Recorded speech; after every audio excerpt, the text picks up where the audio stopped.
on friendship. So it's a funny thing because everybody's trying to sell you something these days.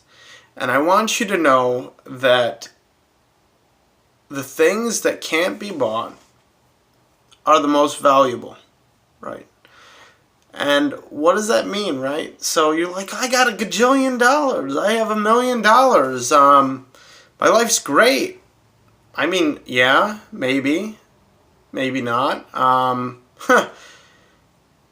You don't know until you're in that situation. So the real deal is no matter what you have, if you have a bowl and a robe, right? People with bowls and robes can have incredible lives. And what's really funny about a person with a bowl and a robe is they might not just be begging for themselves. Think about that for a minute, okay? So a person, they don't have anything except for a bowl and a robe. And yet, the alms that they get, or the food that they get, may be shared, may be given to others. Because maybe they're at a point in which they're fasting. And so they'll beg for food and then they'll give that food to someone else. So what actually is happening is those people with a bowl and a robe, they have way more than a bowl and robe. They have love. They have kindness. They have an inner seeking, an inner knowing, an inner sharing. They're cool. I mean, and it doesn't mean that people on the other side aren't cool either, because there are people who have everything and they still share. And those people are amazing. Because when you have so much, why not share? Why not serve and why not help? And oftentimes the funny thing is that, you know what, when you serve or when you help, one, it serves something really interesting. Like, you want to make friends? Making friends is being compassionate.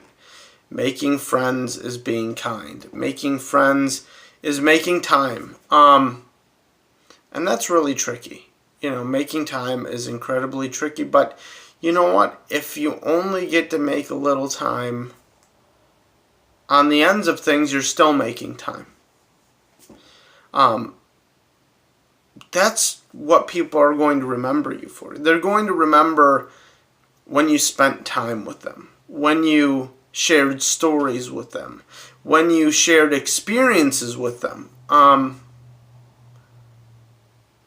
And if they're peak experiences, they become their own story. So all of a sudden, your story is their story. It's a shared story.